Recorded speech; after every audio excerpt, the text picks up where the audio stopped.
Tartta konsileri. Bu meni eng yaxshi ko'rgan konsilerim. Deyarli bir 10 yildan beri ishlataman desam yolg'on bo'lmaydi. Chunki bu boshqa konsilerlarga nisbatan juda ham stoyki. 10 yildan beri ishlataman, ya'ni tugasa yana qayta ovuraman. Chunki bu juda ham stoyki, plotnosti ham juda yaxshi.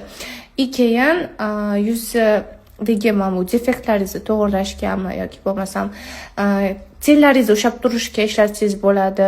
Keyin yuzga osvetlение uchun ishlatsangiz bo'ladi. Men buni ko'p narsada foydalanaman. Hatto ko'zimni makiyajida qovog'i borlar, qovog'ingizni bildirmaslik uchun ham buni sursangiz bo'ladi ko'zga. Shunaqa narsalarga ishlataman. И вообще реально stoykiligi, pokritiyasi, sifati juda ham yoqadi. Shuning uchun Tartni men 10 yildan beri tugasa qayta olib ishlataveraman. Agar juda ham качественный konsiler qidirayotgan bo'lsanglar, men mana shuni tavsiya qilaman sizlarga.